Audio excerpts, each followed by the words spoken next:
then continue talking about the bell curves. That's why I'm leaving the false positives and negatives out.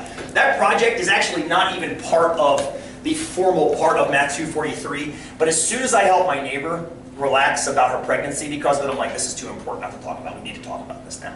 So speaking of pregnancy, another great example of the bell curves. These numbers are, well, I'll talk about it in a second. Go ahead and read this. Read this bit up here. You don't need this part yet. We'll come back to that.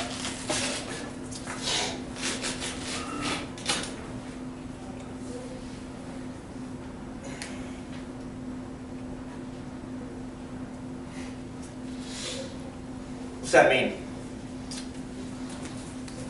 What does that mean? Let's go over here. Describe to me what that means. We'll get you started. So what, on average, 266 days to have a baby? Good, so where's that? If I just do a curve, right? And the 0. Boom! Love it. 266, which one goes to 0. Steven's already taken us down the right path, which is we kind of have to have two curves at the same time, right? This is the conversational path, which we'll call the general path. This is the part when you actually have to analyze data that comes to you in the world. It's going to be on that curve. The problem is we can't keep track of all of them, so we have to convert them to this guy down here. Thank you, Steven, for getting us started. We have to convert it to the standard path, and this is why I gave you guys that wonderful program called Normal, because it does the analysis for you once you do the conversion. So thank you. I think we should do both of those at the same time. Good! What else does it mean? That brace was good. Crack that thing open. What else does it mean? Tell me some more. They can be born 16 days early or 16 days late. Yeah, 32 days. Which ones? Who? Which ones? Preemies or late arrival. Okay, so I heard 16 days early or late. 16 days early would be over here, yeah? So we got 250, I'm assuming, right?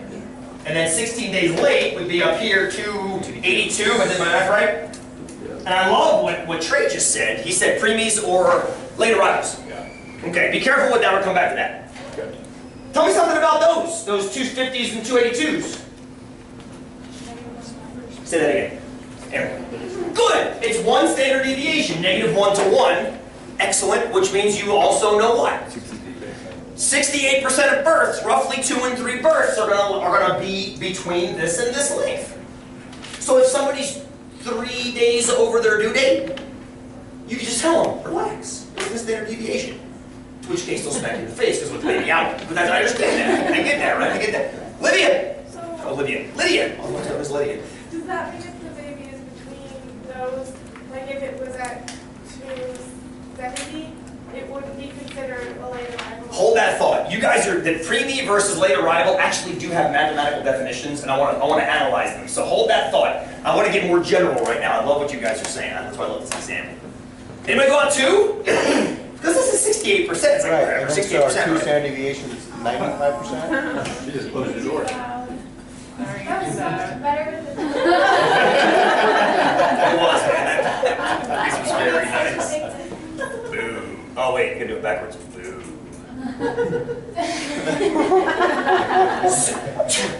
How about 2? 16 more, right? 298. Is that right? Yeah, 298. That's 2. And down 16 more. 234. -2. So, how many are between there? 95. So, how many are below 234? Careful. 2.5, right? 2.5 are in this tail. How about over here? 2.5. Again, 2.5. Good. That's one of those ideas I want you to take with you to 244, those of you making that journey. When you have the 95% range right here, there's a 5% total not in that range, half of which is up there, half of which is down here. Good. Trey, go. So, but would you really ever be able to get to 298 because they would typically induce? Let's come back to that. I want to, again, you guys are hitting, I want to talk about 2 things right now, mathematically.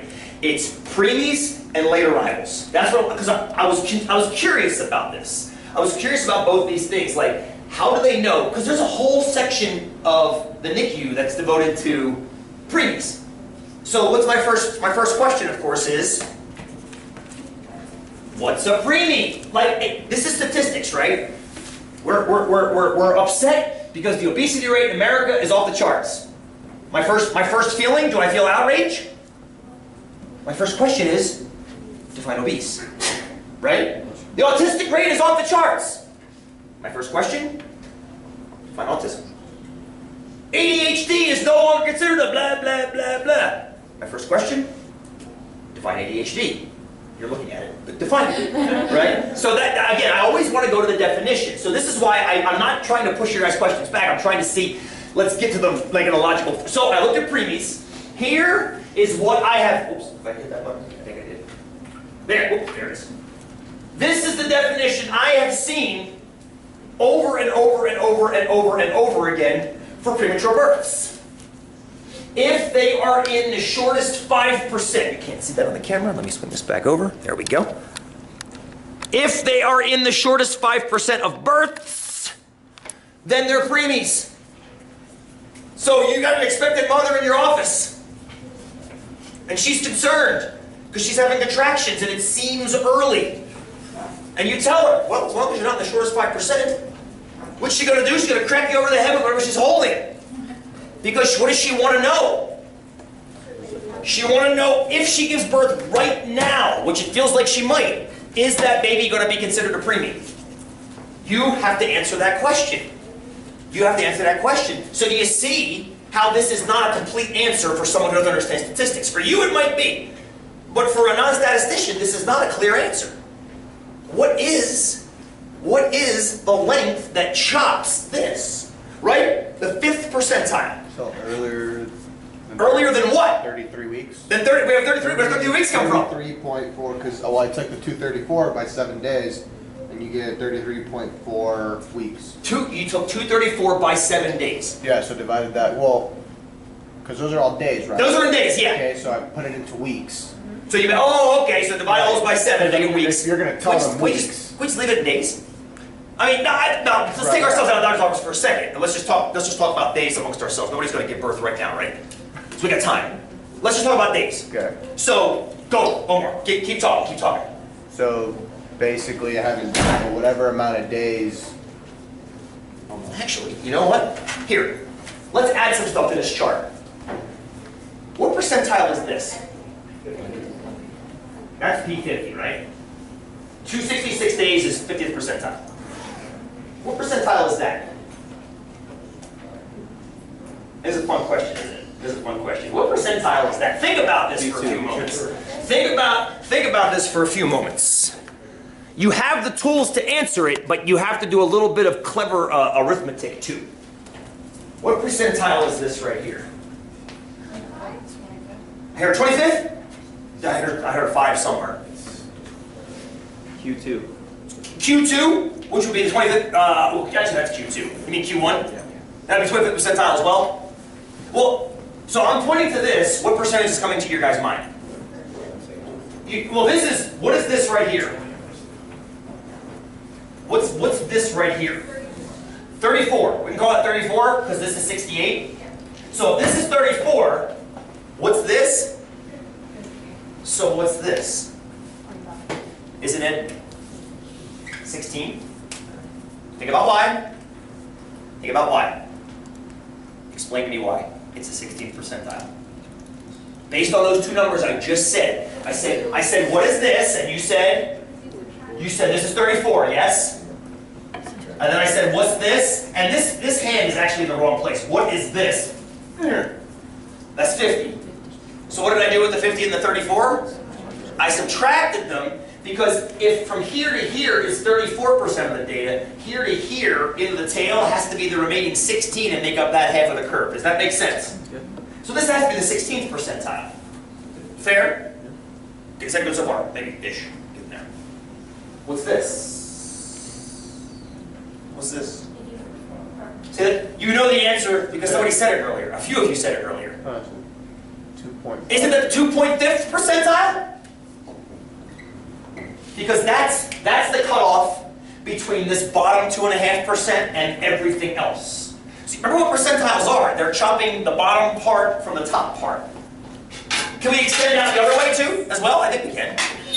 Oh, goodness. That was good. Ooh. Who would this be? 84th percentile. It's got to be because you're going to add 34 more percent on. Beautiful. There is no 100th percentile technically, because there's always that one poor woman who just get out and it just won't be born. I mean, technically speaking, you're going to induce at that point, which we'll get to soon, Trey. But what's this going to be? 95th. That's going to be the 97.5th percentile, yes? With me so far? So you see what we're getting at here? So, where is the preemie line? Just give me an ish right now. We'll get a more precise location momentarily. Where's the preemie line got to be?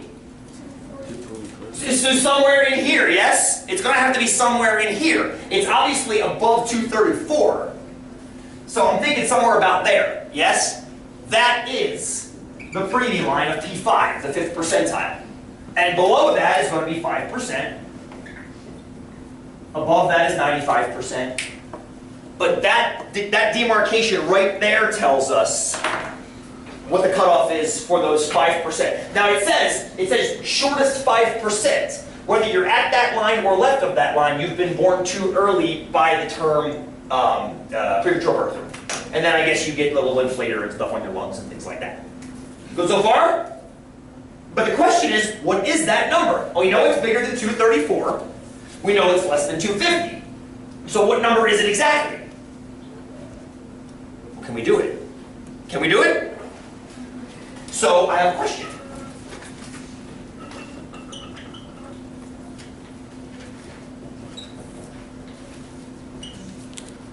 Is it forwards?